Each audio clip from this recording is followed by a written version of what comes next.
For anyone who grew up in the 1990s, the TV remote wasn't just a piece of plastic with buttons. It was a gateway, a portal to bizarre universes, eccentric characters, and episodes so wild they felt like fever dreams powered by sugar, anticipation, and the electric buzz of a cathode ray tube. Saturday mornings were sacred, and after-school hours were a sprint to the screen. The competition for your attention was fierce. Children didn't just passively watch television. They belonged to these networks.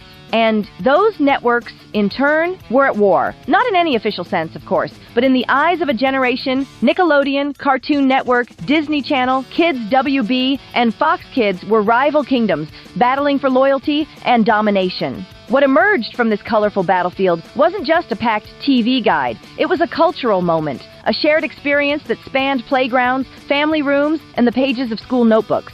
A golden age of animation, arguably never equaled and possibly never to be repeated. Nickelodeon in the 90s didn't play it safe, and that was its genius. It was loud, unapologetic, often gross, and always original. You could spot it instantly. The iconic orange splat logo, the oozing green slime, the unpredictable bumpers that interrupted commercial breaks with squelching noises, shouting kids, and surreal animations that made absolutely no sense, but somehow still felt right. While other channels offered polish and polish alone, Nickelodeon offered chaos with a side of honesty. It gave kids their own space, one that didn't talk down to them or pretend they were little adults. Instead, it celebrated their messiness, their awkwardness, and their imaginations. Programs like Rugrats, Doug, and Hey Arnold were gentle but weird, often mixing mundane suburban kid life with surreal dream logic. Then came the truly strange offerings, Ah Real Monsters, Rocko's Modern Life, and The Ren and Stimpy Show, which felt like they were made in a slightly warped alternate dimension. They were off-putting at times, intentionally uncomfortable, and totally unforgettable. Parents didn't always get it. That was part of the appeal. If Mom walked in, gave the screen a confused look, and asked what on earth you were watching, you knew it was good. Then there was Snick. Saturday night Nickelodeon. It wasn't enough to dominate the mornings and afternoons. Nickelodeon had to take the evenings too. Snick was designed for the older crowd, the kids who weren't quite ready for teen dramas, but still wanted something that felt cool and grown up. Shows like All That and Are You Afraid of the Dark became rites of passage. The former was sketch comedy that gave kids their own version of Saturday Night Live, while the latter introduced a generation to horror in the safest, spookiest way possible. Watching Nickelodeon back then wasn't just watching TV. It was becoming part of a secret society, a sticky, noisy, imaginative, wonderfully weird secret society. It was a feeling you could almost smell, almost hear. The carpet under your feet, the whir of the VCR rewinding, the microwave beeping in time with a game show countdown. Nickelodeon wasn't just a channel, it was home turf. Meanwhile, Cartoon Network came out of the gates with something very different. In its early days, it was primarily a recycling bin for the classics. Reruns of Hanna-Barbera's extensive catalog, The Flintstones, The Jetsons, Yogi Bear, Scooby-Doo, gave the network a nostalgic, retro vibe. But that was only the beginning. By the mid-90s, the channel underwent a transformation. No longer just a museum of Saturday morning past, Cartoon Network started producing its own original shows. And with that, it found its identity. The Cartoons block was the beating heart of this new direction. Dexter's Laboratory introduced us to a boy genius with a thick accent and an endless supply of exploding gadgets. Johnny Bravo gave us a muscle-bound Elvis wannabe who was as clueless as he was confident. Cow and Chicken was a nightmare in the best way, frenetic, absurd, and occasionally disturbing. Ed, Edd, and Eddy pushed slapstick and scheming to new heights, all in pursuit of jawbreakers. These shows didn't just aim for laughs. They dismantled the very idea of how a cartoon should behave. Their humor was anarchic, irreverent, often breaking the fourth wall or abandoning logic, entirely in favor of pure comedic chaos.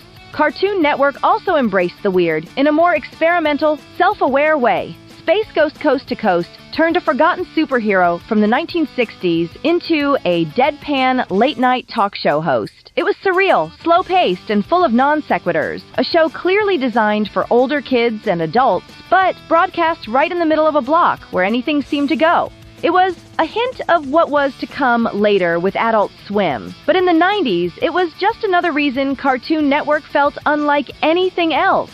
Then came the Powerpuff Girls, a show that flipped every expectation. It took the aesthetic of pastel 1960s cartoons, merged it with superhero tropes, and layered in hyperviolence and cultural satire. It looked soft but hit hard, and it proved that a show could be both adorable and intense, sweet and subversive.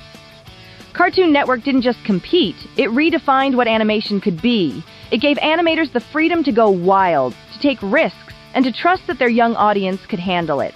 Disney Channel was often seen as the more polished and refined option among the cartoon giants of the 1990s. While channels like Nickelodeon leaned into surrealism and Cartoon Network embraced wild experimentalism, Disney Channel carved out a space that felt a bit more composed, but no less entertaining. It was cleaner, shinier, and perhaps a little more wholesome, but that didn't mean it lacked punch. In fact, Disney had a particular knack for storytelling that resonated with kids and parents alike, offering narratives that balanced fun with a surprising amount of heart.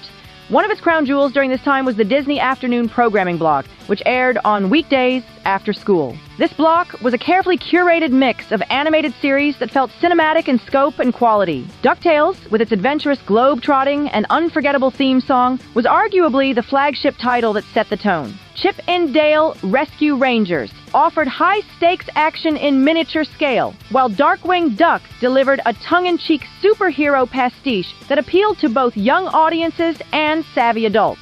Tailspin took familiar characters and dropped them into an aviation-themed adventure series with hints of romance, danger, and humor. These shows weren't just colorful distractions. They were cohesive, well-produced stories with memorable characters and distinct worlds. As the decade progressed, Disney Channel started to shift towards edgier content that reflected the changing tastes of its young audience. This was the era that brought us Recess, Pepper Ann, and The Weekenders.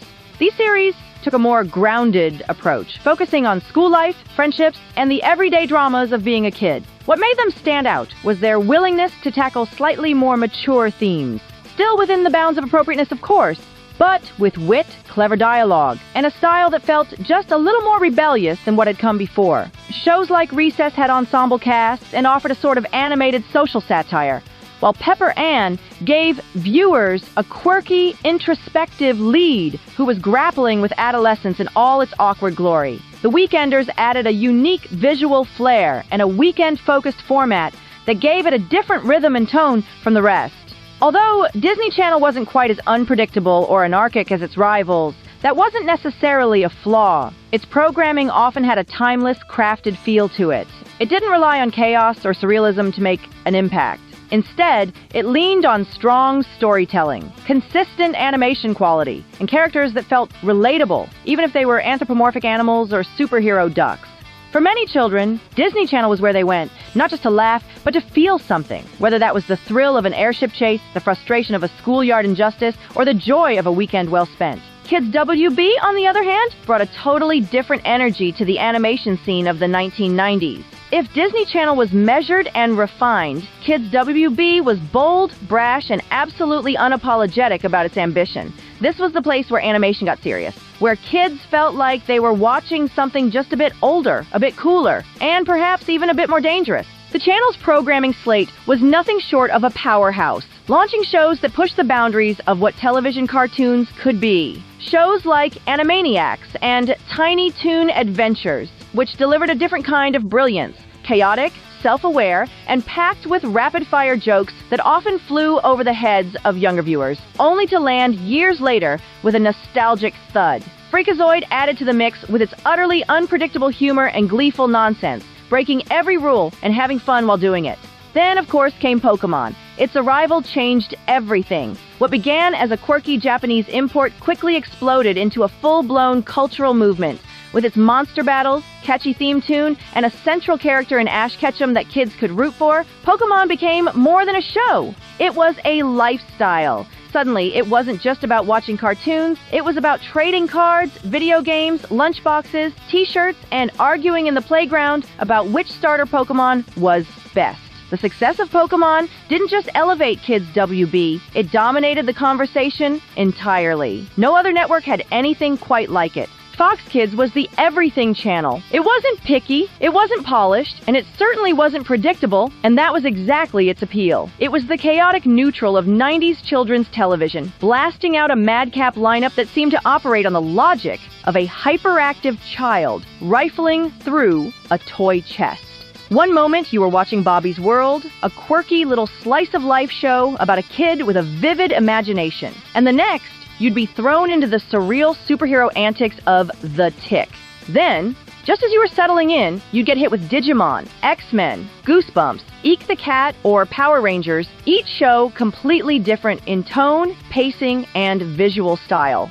Batman, the animated series, is widely regarded as a turning point for animated television. With its noir-inspired art style, orchestral score, and complex storytelling, it brought a level of sophistication to Saturday mornings that few expected. It treated its young audience with respect, refusing to dumb things down, and as a result, it remains one of the most critically acclaimed cartoons ever made. Fox Kids felt like it was programmed by people who understood children's short attention spans and desire for constant novelty. It didn't aim for thematic cohesion. It aimed for impact. One slot would have you exploring gothic nightmares, the next would blast you with Technicolor superheroes, and then you'd be laughing at animated cats doing absurd things with zero explanation. And despite, or perhaps because of, its wildly inconsistent identity, it worked. It became essential weekend viewing.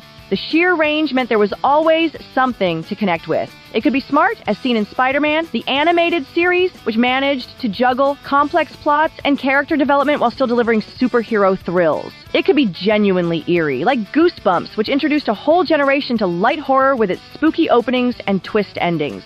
Or it could be completely and unapologetically ridiculous, like Big Bad Beetleborgs, which combined slapstick, monsters, and morphing suits in a way that defied all logic but still entertained endlessly.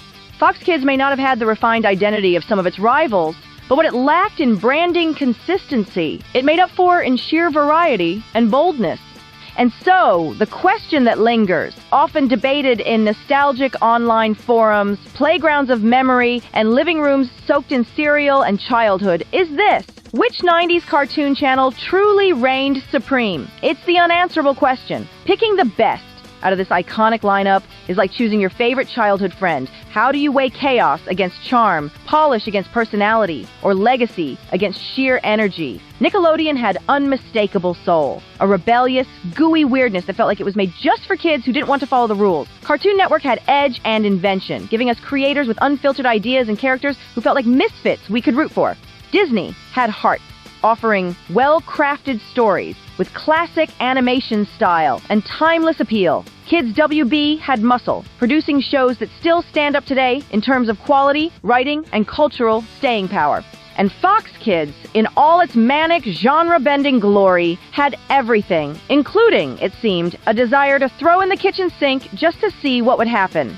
But if the choice had to be made, if one channel must be crowned not just the favorite, but the most influential and innovative of them all, then the answer, reluctantly and respectfully, must be Cartoon Network. Not merely because the shows were strong, and they were, but because Cartoon Network fundamentally changed what television cartoons could be. It championed creators and original ideas. It gave us shows that were unafraid to be weird, clever, or completely unhinged. It took a format that had long been formulaic and injected it with new life.